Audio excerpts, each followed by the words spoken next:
We're going to devote our energies to sports and gardening, all the cultural pursuits as far as they're concerned. In fact, we're going to put the goons to sleep. Meanwhile, we dig.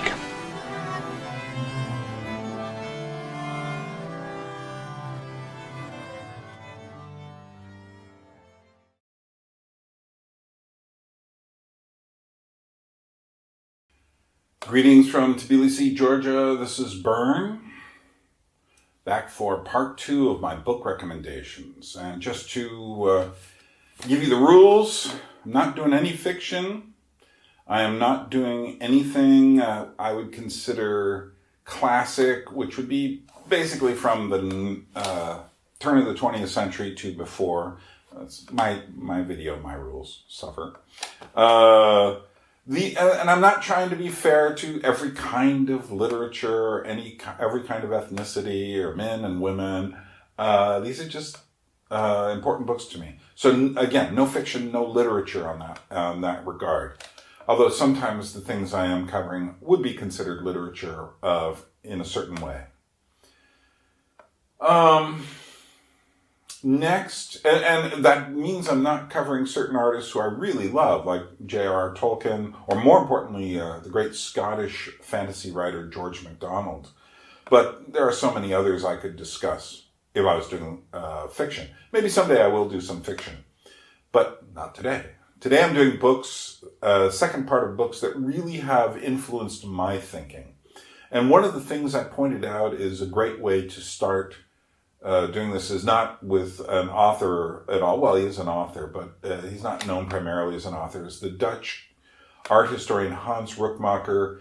You really should go and listen to his What is Reality lecture to make sense of a lot of what I'm saying. It's a great key. It's a Rosetta Stone. I spent far too long in the first of this 2-part series discussing this, but basically, Rookmaaker's work, that lecture, What is Reality, is all about questions about what is the nature of reality. And I highly, highly, highly recommend it. And it was a key to me to unlock so much of what I am about to tell you. So, let us continue. An American, first American on the list, and the last. Says something what I think of my fellow country people. Walker Percy. Now, he's got great novels. We're not going to discuss those.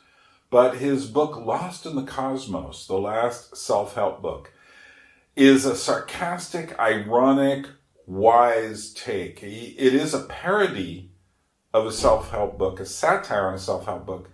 And yet it's not really. It's his own genre, which is to say it's kind of, in a way, Lost in the Cosmos is his answer to Carl Sagan's Cosmos series on television. But it also deals with, television culture and such. It's a bit dated in its references now because he wrote this in the 1980s, and obviously we're not in the 1980s anymore. Having said that, you should really read this book. It's great. Also, his series of essays, collection of essays, Message in a Bottle is a great book, particularly his essay, Loss of the Creature. I cannot underestimate how great Loss of the Creature is as an essay, and some of the other essays here. He's got some pretty abstract essays in the book as well near the end. But the Loss of the Creature, just to kind of recap one of his main arguments is like, how do we see a thing anymore?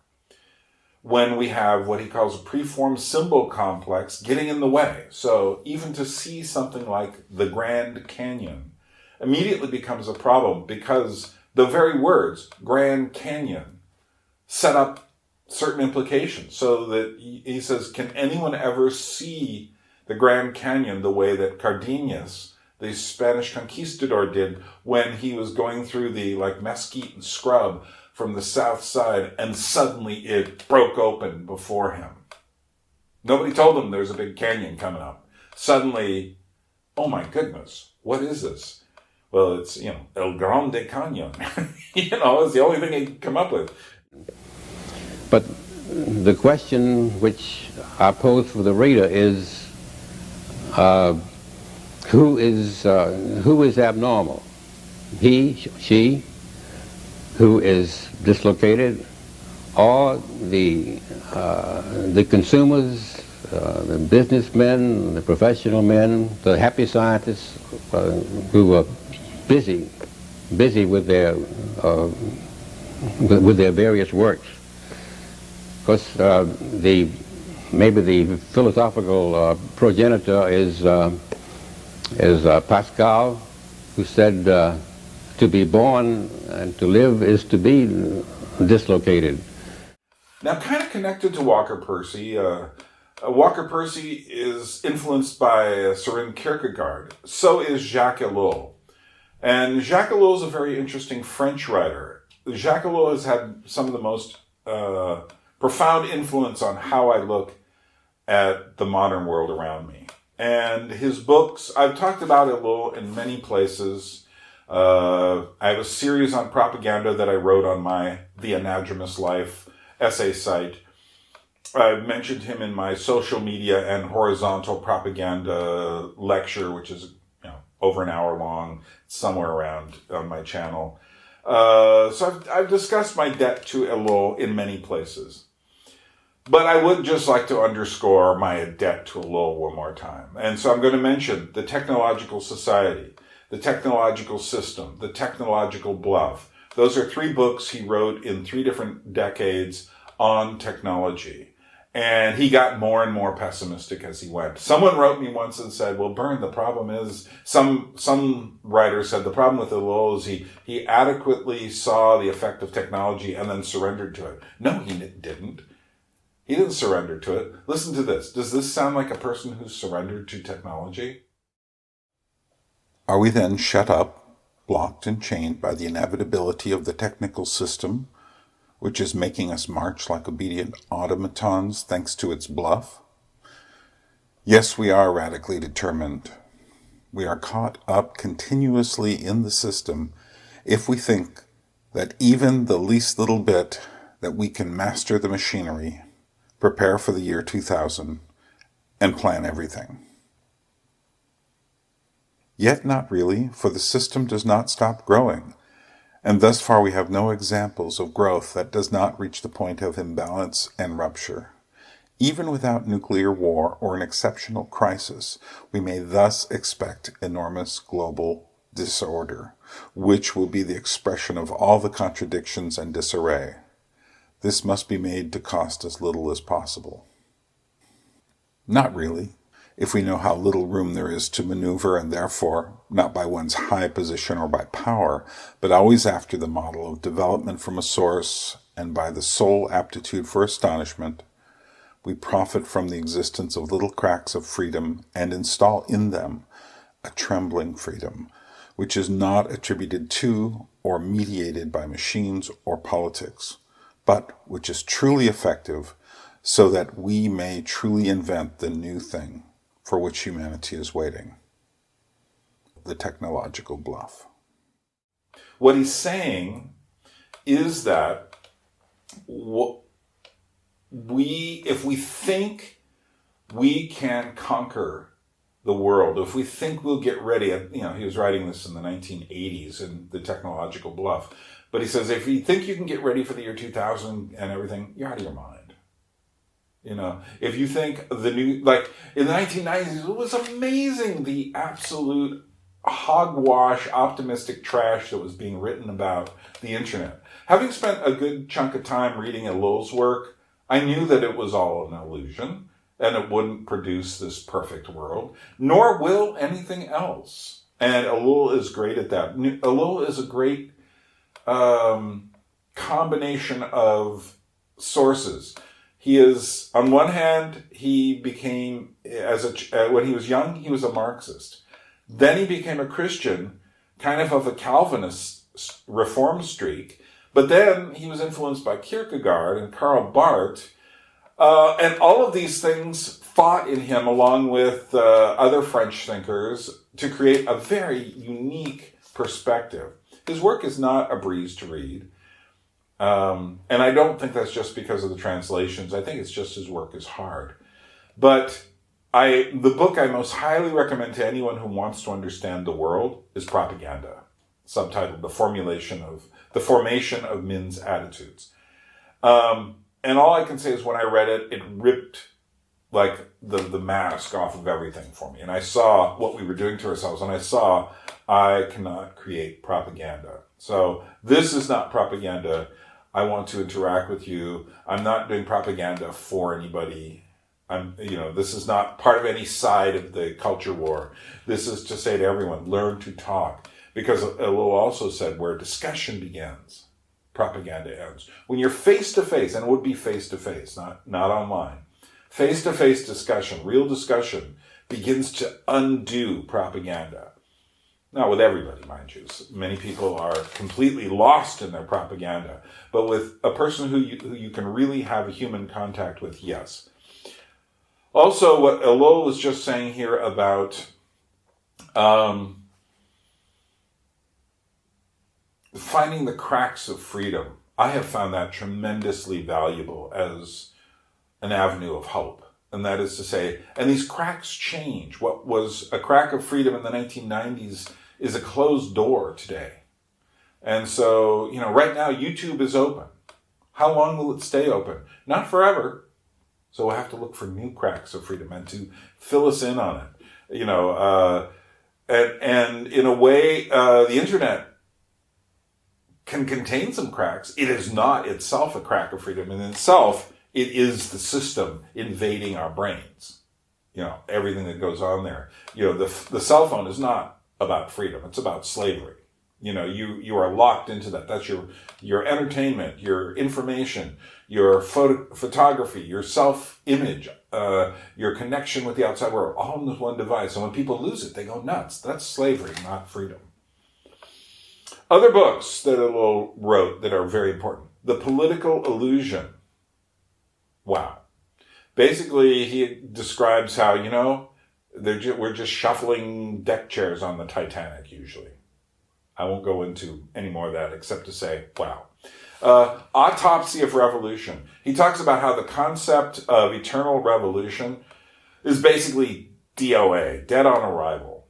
It's like, no, whenever you have, real revolution was when we have a specific goal. What I like about what's going on in China right now, in Hong Kong, is they have specific goals. Do the goals, we're done. That's real revolution. What's false revolution is this: we will keep, perpetual revolution. That's why I find that most of the left-wing protests in the world, they're endless. They never end. But as Ellul points out very clearly, having been a Marxist, they're dead on arrival. The Meaning of the City, which I discussed last time, great book about the symbolism of what the city means, particularly in the Bible, but also in society. The Betrayal of the West is an interesting book. It is not a, jingoistic, chauvinistic, save the West kind of thing. It is rather just saying, we did something unique in Western civilization. And it's a shame that the people who are most a product of that are destroying it. And I recommend Betrayal of the West quite a bit. That would be very helpful in understanding today's world as well.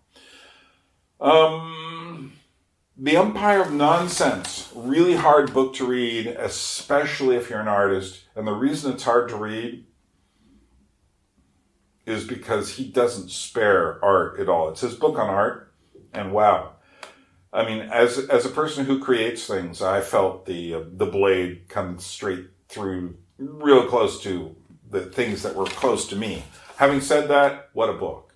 We need that, because basically what he says is, all of our arts now are just contained in technology. And in fact, in the technological system, what he says is that essentially we have become, it's not like you can fight technology. We have become essentially, technology has enveloped us as an environment, and there is no exit. Although when he talks about the cracks of freedom, he'll say, well, so far we don't know of any system that doesn't eventually break down. However, when it does break down, it will cost the human race far more than it gave us. And Ellul's work can often be put in two categories. One category is his sociological work, which is as rigorous and as you can possibly imagine a French person making their work. The other side is his theological writing and biblical writing, which is also quite rigorous, but I don't agree with him on all sorts of things, but I agree with him enough to know that I'm listening to someone that I really must pay attention to. So some of those books would include Hope in Time of Abandonment. And Ellul's view on hope is dark, really dark, and I think absolutely right. And that is to say, every bit of false hope people give each other is a lie, and it will lead to more despair later. It's only when you get to the bottom and you see the hopelessness that you can begin to have real hope. Real hope, he says, is like in the Garden of Gethsemane, Christ going to the cross and saying, please take this from me. You got to get to that moment where you just go, I don't know anymore. That's where the hope starts. It doesn't start with people saying things like, you see this endlessly. People will say, it's going to be all right. No, it's not. Once you get that out of your head, you can start to see the real hope. Once you realize, what? We're all going to die. We're all probably going to get sick and die. We're all going to get in a car accident or something. We're going to die. And dying isn't pleasant. Death is one thing, but dying is another. But no, Hope in Time of Abandonment. Just absolutely amazing. He's also got a book on faith, living faith, which is good.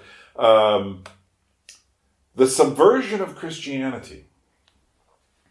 If you want an interesting view of Christianity, this is it. His view of the history of the church. Essentially saying how we took this unique thing that God gave us in Christ and turned it into, the permanent temptation, turned it back into religion. But also how we were influenced, for instance, by various forces coming from the pagan world, coming from the Muslim world, coming from the modern world, and how Christianity is subverted at every turn. And yet, in every age, there are people who just are Christians much the way they were in the beginning, which is to say, in a way that's almost impossible to describe, but have a deep faith in the God who is. And finally, one last book by Ellul that I'll mention is The Humiliation of the Word. And this is the book that brings together his sociological writings with his biblical writings.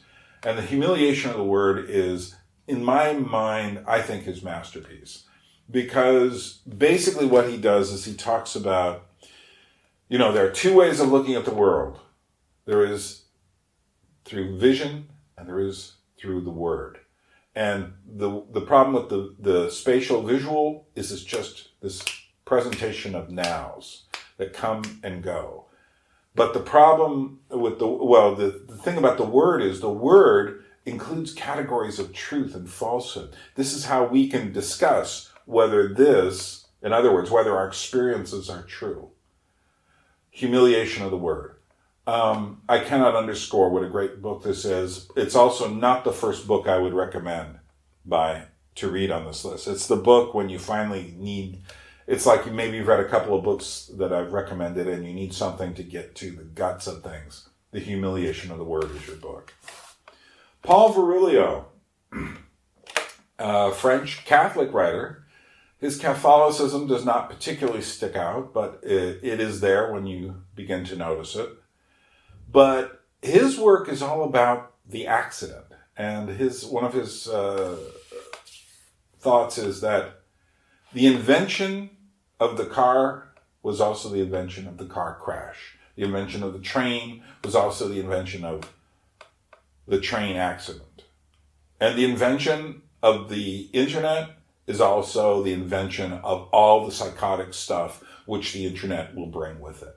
And we don't even know the full depth of it. The internet, the computer, all the other discoveries we've made through technology all have their very dark sides. I mean, consider the car. And Ellul points this out. And Ellul and Virilio overlap a lot when discussing technology.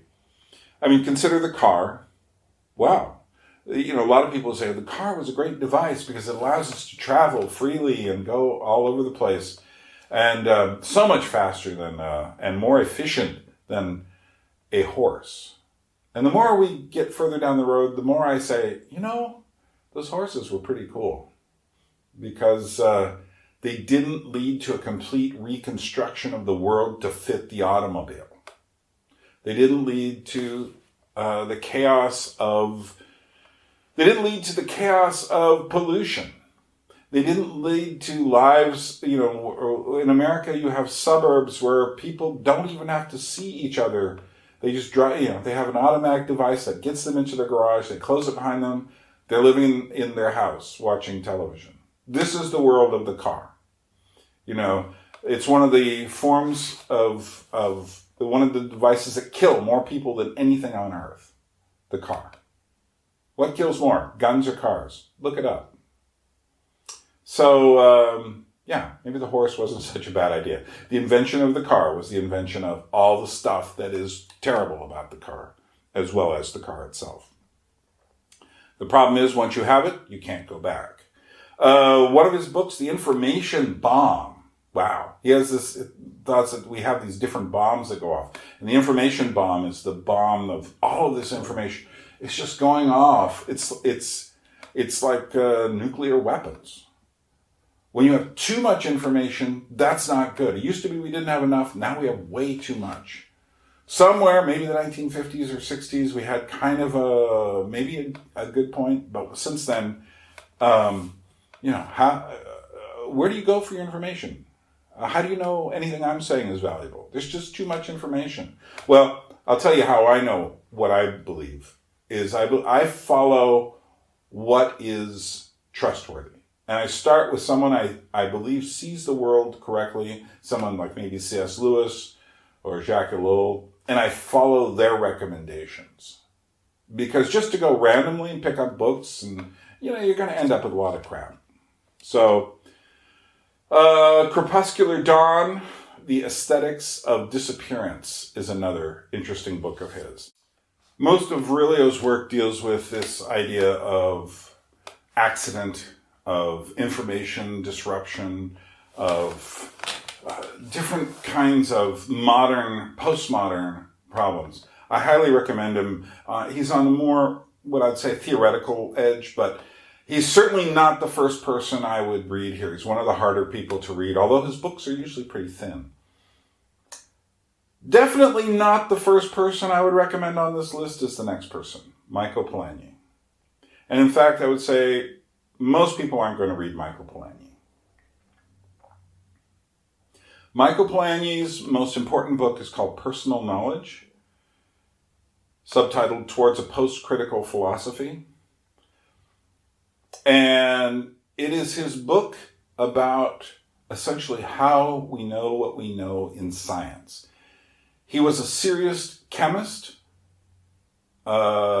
He was Hungarian, experienced the communists in Hungary, ended up living in the United Kingdom. And Personal Knowledge is a book, when I read that, you know, when I was done reading that, it's the hardest book on this whole list to read. It's so difficult to read. But if you have any sort of scientific or philosophical bent, this is the book for you.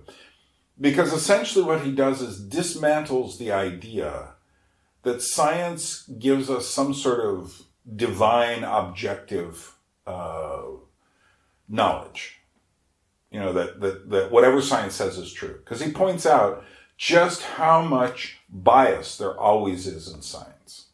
Because, for instance, just to come up with a hypothesis to begin your work on, well, where does that come from?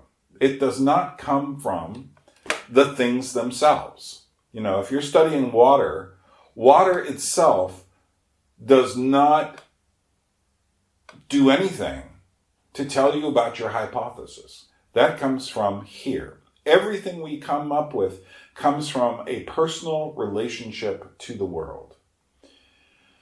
And in my time series, I discuss his notion of tacit knowledge, and I also discuss his understanding of self-consciousness and what a problem that is for science.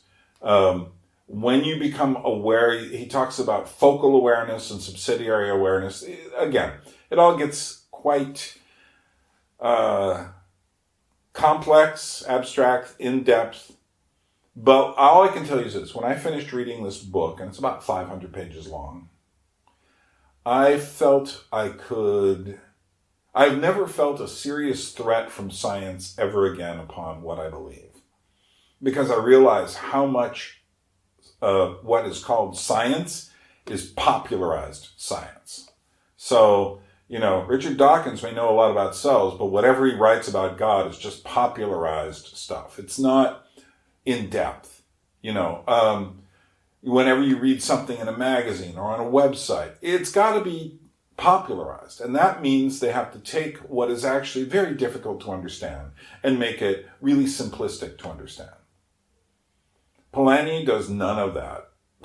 He is just, it's hardcore. That's all I can tell you. And you got to have some courage to read that book. But I will say this, if you're the kind of person who's either scientifically, intellectually, or philosophically bent in a certain way, and you read that book, you're going to get a whole lot out of it. Smaller books, though, if you want to build up to it, The Tacit Dimension, which is a pretty short book based on some of his lectures. Also, Science, Faith, and Society, ditto. These are essays that are shorter and give you kind of some of his ideas in a nutshell. But personal knowledge is the substance. That's what you should read. And finally, we come to the Russians. And I'm sure there are more Russians that I could mention. Again, I'm not going to discuss Dostoevsky or Vladimir Solovyov, who's a very interesting Russian philosopher. But let me talk about Alexander Solzhenitsyn, who also is one of the people who has had the most influence on my life.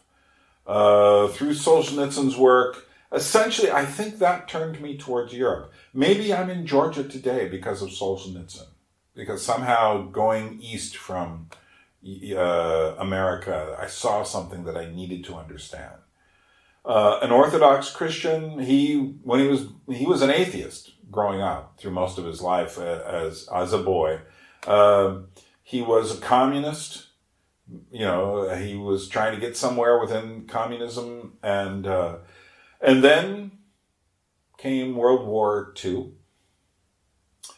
And then came a letter he wrote where he kind of basically said, Stalin, that old fuddy-duddy, something along those lines. It's a little bit of critical thoughts about Stalin in a letter home from the front, got him sent to 10 years of prison, not all hard labor, but he did do some time in the regular gulags as well as the upper level, the inner circle, as he calls it, gulags, first circle of hell. And then he was exiled for another 5 years. So it was, I think there was a writer who discusses his life saying, there is a point at which Solzhenitsyn leaves his house and doesn't return for something like 15 years or more. That's kind of interesting. But Solzhenitsyn had an extremely amazing experience in the gulags, in the concentration camps, the work camps of the Soviet Union. He describes it in a chapter called The Ascent in the Gulag Archipelago. And this is one of the most amazing sections of writing, I think, in the entire 20th century. To me, the Gulag Archipelago is hefty. It's about, the 3 volumes are about this thick. And it's long, and it doesn't describe nice things. It describes endless interrogations and torturings and work camps and snitches and stool pigeons and brutality and communist bureaucratic insanity and courage and survival and faith. I would say that the Gulag Archipelago is in the top 10 of books about the 20th century that you should read from the 20th century. And it's just an amazing thing.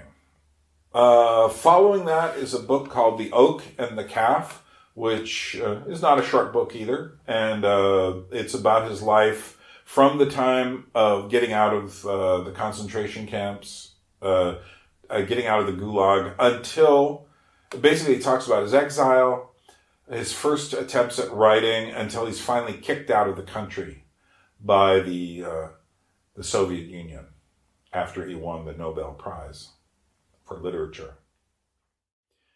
And then, most fascinatingly for me, there's a new one. It's just been released, and I'm going to order it pretty soon here, called Between Two Millstones. And this is volume 1. Unfortunately, they didn't put it all at once. Probably going to be more thick writing again. But this discusses his life from essentially, I think, his escape from, his exile from the Soviet Union until his final return there. And I don't know how close it goes up to the time he died. The Gulag Archipelago is the one you really have to read. And if you haven't got the stomach for all three, read the one-volume version, especially the chapter The Ascent, which is, of course, in there. Other things, his Nobel lecture, there's a book that has that. Warning to the West has more of his speeches, his Harvard commencement address, which is the one that really freaked Americans out because they said, basically he came here and said, I thought I would come here and escape from the Soviet Union and that we all hoped for all this freedom that there was in the West. And what do I find here? People who are just like obsessed with crazy stuff, who have gotten lost inside their own minds and fantasies. Well, welcome to the world we're in now. It's even crazier. He was right, And also, if you find it's a little hard to find, but I do recommend it, Alexander Sokharov's Dialogues with Solzhenitsyn. It's a long film, a series of dialogues with him, but it is so cool. It's right before his death. I mean, the guy is practically a saint. I mean, he just feels like one in there. All I can say is you should really watch it. The final person, the last person we're going to discuss is Andrei Tarkovsky, whose film work is, to me, the greatest. He is my favorite filmmaker by far. He only made 7 films that were allowed to be released in his lifetime because he lived in the Soviet Union, and yet he never compromised. His films have a unique vision, particularly films like Stalker, Andrei Rublev, The Mirror, Solaris, but they're all great.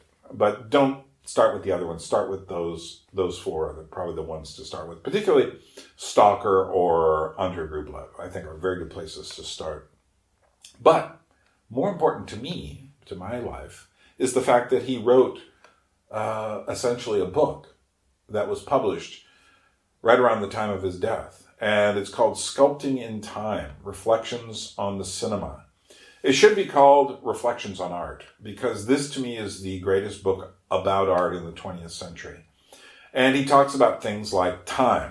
I think a lot of my ideas about time started as a germ from Tarkovsky.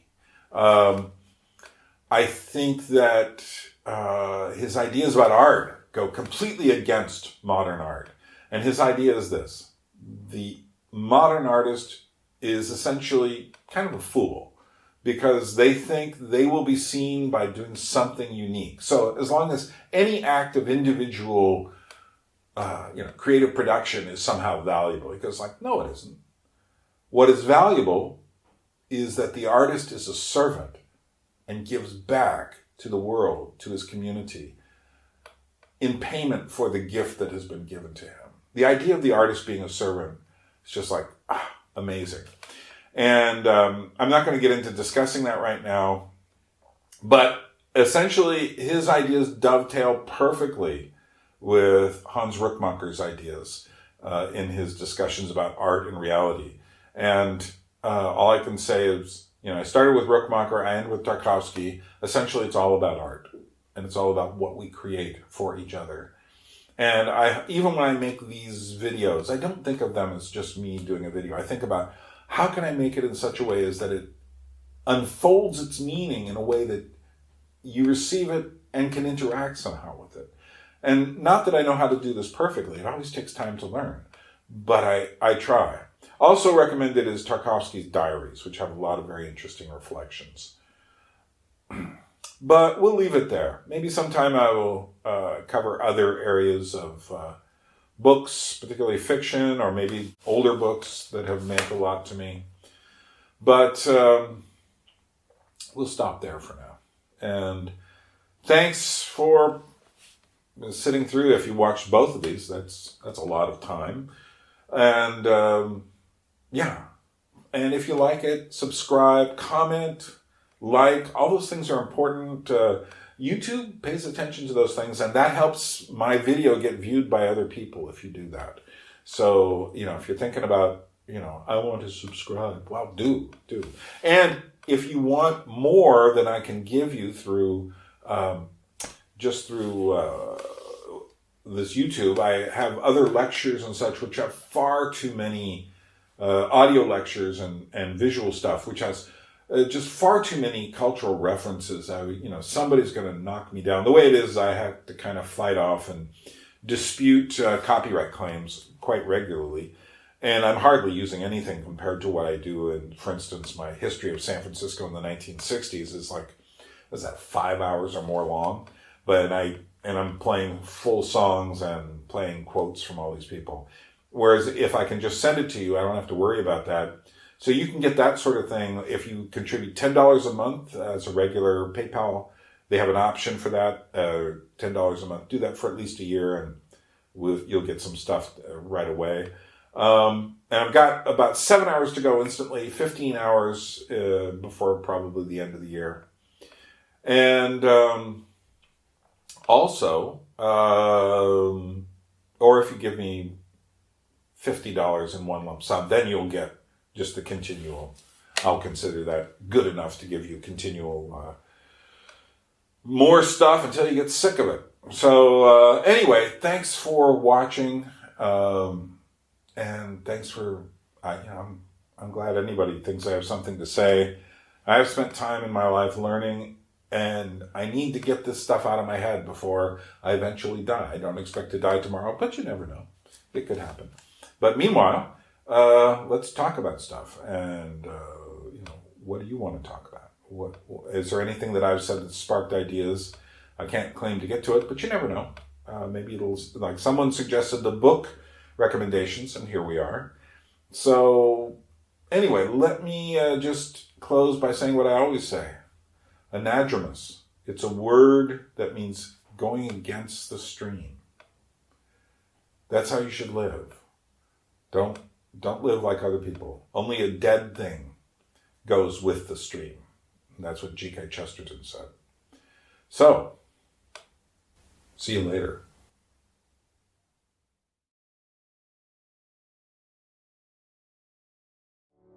A people without history is not redeemed from time. For history is a pattern of timeless moments.